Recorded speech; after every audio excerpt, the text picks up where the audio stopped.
बिस्मिल्लाहिर्रहमानिर्रहीम। अस्सलाम वालेकुम नाज़रीन, मैं हूँ फयाज़ राजा और आप देख रहे हैं आपका अपना यूट्यूब चैनल।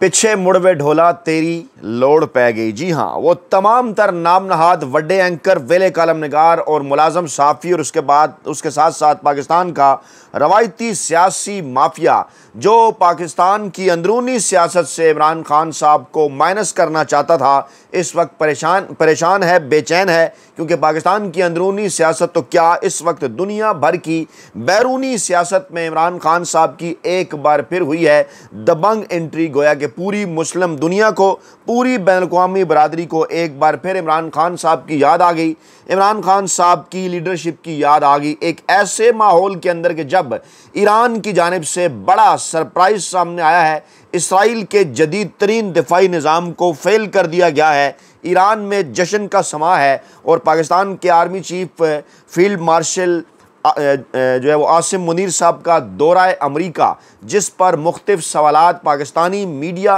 बैनुल-अक़वामी मीडिया, भारतीय मीडिया में उठाए जा रहे हैं, नवाज शरीफ के लिए बड़ा झटका साबित हो सकता है। कैसे और क्यों कर तफसीलात आपके सामने रखने से पहले, आगे बढ़ने से पहले, इमरान खान साहब की ईरानी क़यादत के साथ एक तस्वीर बड़ी तेज़ी के साथ सोशल मीडिया के ऊपर वायरल हो रही है। यह मैं आपके साथ शेयर करना चाहता हूं, मैं आपको दिखाना चाहता हूं। और इसके साथ साथ इमरान खान साहब का एक इंटरव्यू बड़ी तेज़ी के साथ जो है वो वायरल हो रहा है, वो उसकी ऑडियो भी मैं आपके सामने रखता हूँ। इमरान खान साहब इसराइल के मुतल्लिक क्या कह रहे हैं, ज़रा गौर से सुनिए जी। ये इसराइल की कोशिश है कि मुसलमानों को लड़ाओ। ये जितनी आग लगी हुई ना मुसलमान दुनिया में, आप इसके पीछे कहीं ना कहीं जाएंगे तो इसराइल होगा, क्योंकि इसराइल की बड़ी सिंपल कोशिश ये है कि वो ये आपस में लड़ते रहें और ये कमजोर होते रहें। ईरान इराक की लड़ाई करवाई, फिर इराक को तबाह करवाया, इसके पीछे है वो। अब इन दोनों को स्टेट्समैन दोनों का जी बताइए, अब इन दोनों हमारा अगर मुसलमानों की दुश्मनी की कोशिश है कि आपस में लड़ाई और शिया सुन्नी के बीच में, हमारी कोशिश होनी चाहिए इनको इकट्ठा रखें। मेरा ये दूसरा इतराज है।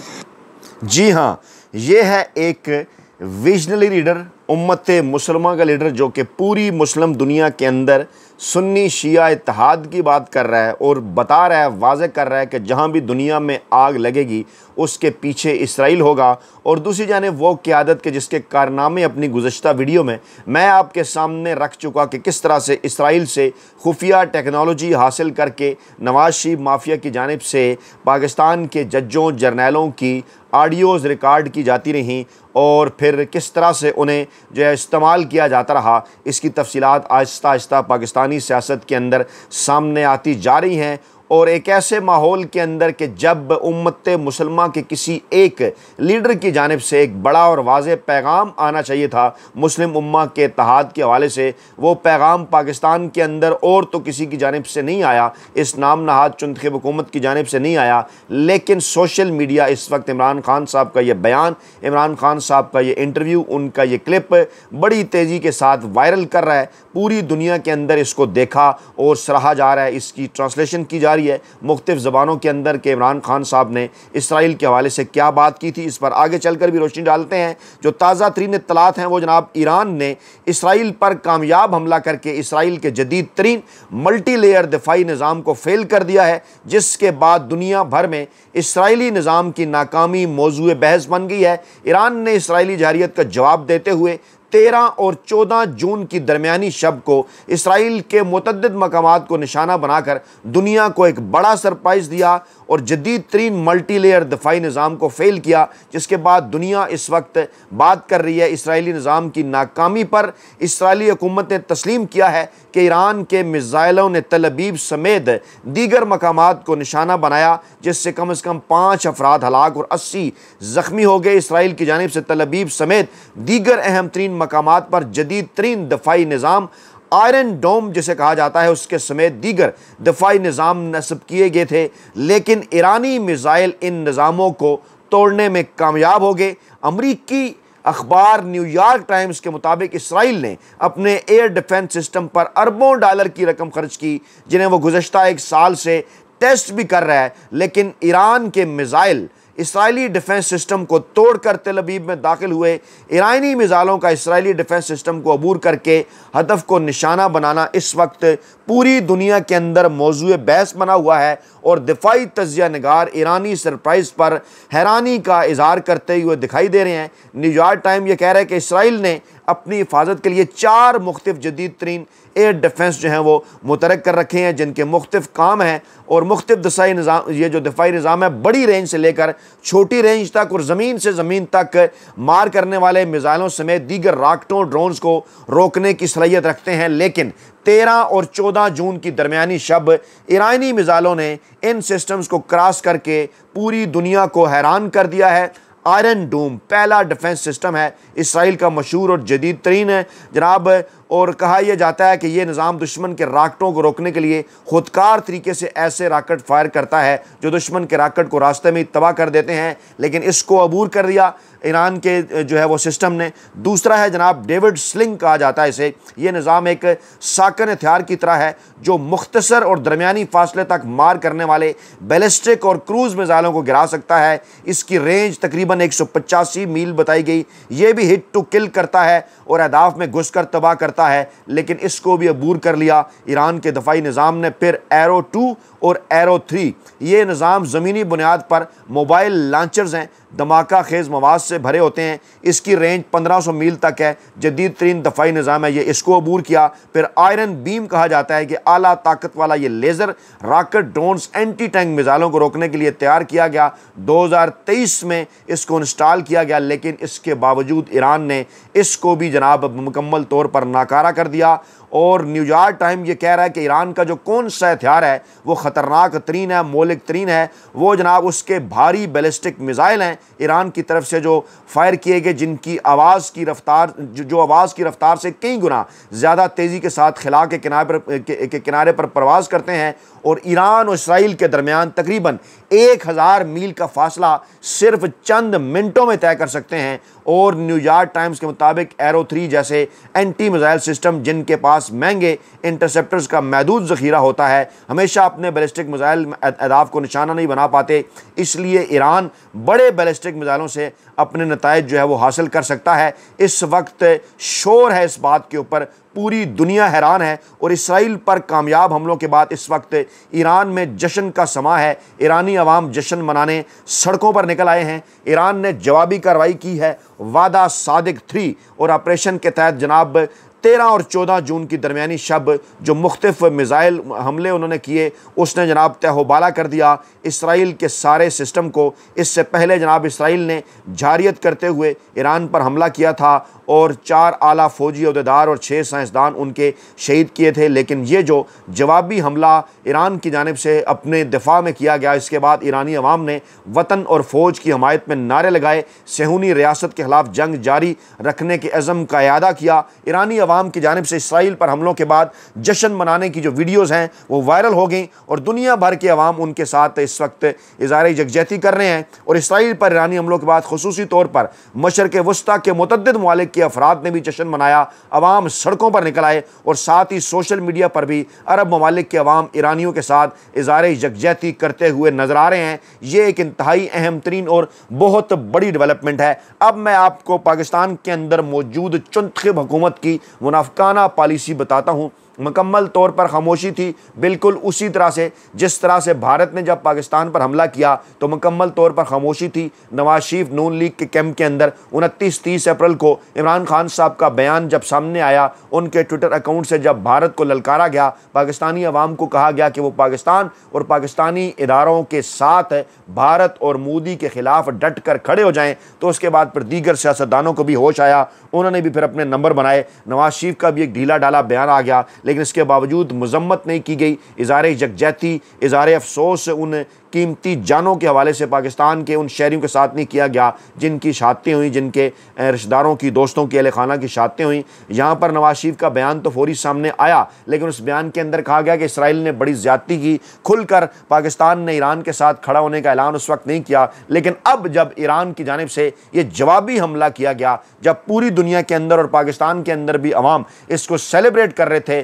फिर जब नब्ज़ देखी उन्होंने, जब वक्त की रफ्तार देखी, जब माहौल देखा, इस चुनखेब हुकूमत ने तो फिर शहबाज शरीफ ने इराकी क़यादत से रब्ता भी कर लिया। ख्वाजा आसफ का मुतालबा भी आ गया कि मुस्लिम दुनिया इसराइल से अपने सफारती ताल्लुकात ख़त्म करे। गोंगलुओं से मट्टी झाड़ने के मुतरादफ ये उनका मुतालबा ऐसे वक्त में आया कि जब सबको इस बात का अंदाज़ा था कि अब क्योंकि पूरी दुनिया और मुस्लिम उम्मा ख़ास तौर पर मुस्लिम उम्मा के अवाम जो हैं वो ईरान की जानिब से भरपूर जवाबी हमले के बाद, अपने दफा में जवाबी हमले के बाद जिसने इसराइल को शदीद तरीन नुकसान पहुँचाया, उनका जदीद तरीन जो दिफाई निज़ाम था उसको क्रॉस करते हुए ईरानी जो बैलिस्टिक मिसाइल है वो तल अवीव में जा गिरे। उसके बाद फिर इन्होंने गोंगलों से मट्टी तो झाड़ना थी।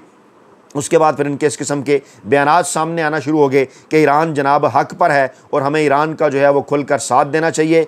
और असद कैसर ने जब कौमी असम्बली के अंदर ये बयान दिया कि इसराइल का दूसरा निशाना पाकिस्तान हो सकता है, तो उसके बाद फिर जनाब मौजूदा चुनखेब हुकूमत की आंखें भी खुली। इन्होंने भी जनाब कुछ किस्म के बयानात देना शुरू किए। आपको याद होगा कि जनाब इसी प्लेटफार्म पर कल मैं आपके सामने ये बात गोशगुजार रख चुका कि जनाब पाकिस्तान अगला निशाना हो सकता है। मामलात को टेस्ट किया जा रहा है और डाट्स को अगर कनेक्ट किया जाए कि नवाज शरीफ की लंदन के अंदर मौजूदगी, शहबाज शरीफ का सऊदी अरब और यूएई का दौरा, बिलावल भुट्टो का अमेरिका, बरतानिया और ब्रसल्स का दौरा और आर्मी चीफ साहब का मुबैना दौरा 2 दिन पहले 12 तारीख को जंग ने रिपोर्ट किया था कि जनाब जो है वो अमेरिका के अंदर अहम तरीन जो तकरीब है, फ़ौजी तकरीब उनकी फ़ौज के हवाले से, उसमें मदऊ किया गया है आर्मी चीफ साहब को। उस पर फिर कुछ इस किस्म के सवालात और क्वेश्चंस भी सामने आए। कुछ लोगों ने, पाकिस्तान तहरीक इंसाफ के हलकों ने यह दावा किया कि जनाब बाकायदा तौर पर यह दावतनामा हुकूमत की जानिब से नहीं आया,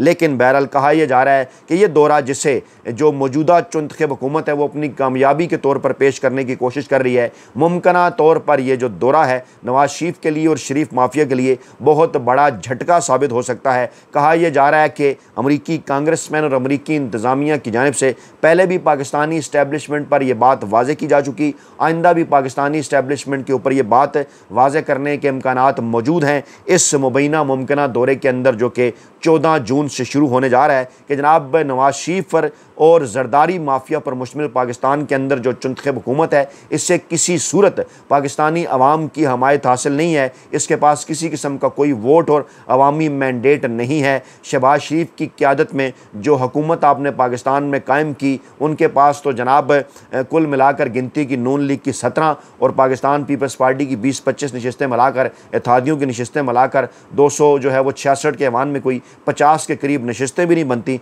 दूसरी जानिब पाकिस्तान तहरीक इंसाफ ने 180 के करीब नशस्तें हासिल की। ऐसे मौके के ऊपर, ऐसे वक्त के ऊपर कि जब दुनिया इस ईरान और इसराइल की जंग के बाद पूरी दुनिया ख़ुद को एक बड़े दोराहे के ऊपर देख रही है, दुनिया ये बात कर रही है कि क्या ये तीसरी आलमी जंग का आगाज़ हो सकता है, क्या पाकिस्तान भी इसकी लपेट में आ सकता है, भारत का इस हवाले से क्या किरदार हो सकता है। ऐसे मौके के ऊपर पूरी उम्मत मुसलमान को एक ऐसे लीडर की ज़रूरत है जो कि हक़ और सच के साथ खड़ा हो, पाकिस्तान का मौक़िफ़ पूरी दुनिया के सामने रख सके। ना सिर्फ पाकिस्तान का बल्कि पूरी उम्मत मुसलमान का मौक़िफ़ भी पूरी दुनिया के सामने रख सके। और वो सिर्फ़ और सिर्फ इमरान खान है, कैदी 804, जिसको नाजायज़ गैर आइनी और गैर कानूनी तरीके से जेल में कैद रखा गया है, और उसका माजी का बयान भी जो कि रेलेवेंट होता है किसी भी करंट सिचुएशन के साथ, जब सामने आता है तो इस तेज़ी के साथ वायरल होता है कि दुनिया भर का मीडिया उसको डिस्कस करने पर मजबूर हो जाता है। जो वीडियो मैंने आपके सामने रखी, जो इंटरव्यू मैंने आपको दिखाया इमरान खान साहब का, जो उन्होंने इसराइल के हवाले से बात की थी,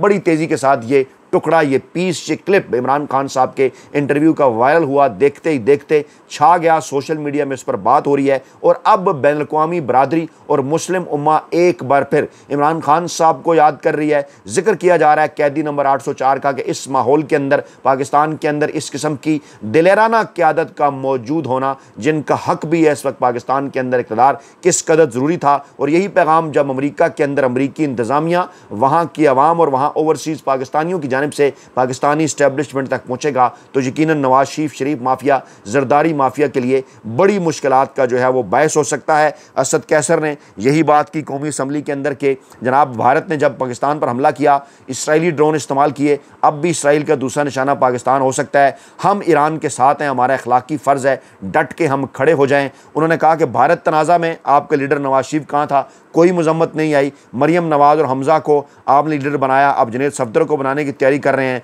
लेकिन भारत के ख़िलाफ़ आपकी ज़ुबान मुकम्मल तौर पर खामोश रहती है। उसके बाद फिर ख्वाजा आसफ़ ने नाम नहाद मट्टी जाड़ी घांगुओं से और कहा कि मुस्लिम दुनिया मुत्तहिद ना हुई तो सब की बारी आएगी। यानी जो बात पाकिस्तान तहरीक इंसाफ ने पहले की, इमरान खान साहब ने पहले की, अब जनाब वो नून लीग कैंप्स के अंदर भी वो बात की जा रही है, सिर्फ़ और सिर्फ पॉलिटिकल माइलेज के लिए। पता चल गया कि पूरी दुनिया उम्मत मुसलमान, पाकिस्तान के अवाम, पूरी दुनिया की उम्मत मुसलमान के जो अवाम है वो इमरान खान साहब और पाकिस्तान तहरीक इंसाफ के मौक़िफ़ के साथ खड़े हैं। और ख़ास तौर पर ईरान का इसराइल पर 1 घंटे में तीसरा हमला, जवाबी कार्रवाई जिसको वादा सादिक 3 का उन्होंने नाम दिया, उसके बाद मुसलसल इत्तलात हैं कि इसराइल के जहाज़ भी जो हैं वो गिराए गए। जब कामयाबियाँ सामने आना शुरू हुई ईरान की, तो फिर पाकिस्तान की जो मौजूदा चुनखे हुकूमत है वो भी जनाब बात करने के ऊपर मजबूर होगी। ये है जनाब आज की ताज़ा तरीन अपडेट्स। अपना बहुत ख्याल रखिएगा, दुआओं में याद रखिएगा। नई वीडियो के साथ जल्द हाजिर होंगे। अल्लाह ने के मान।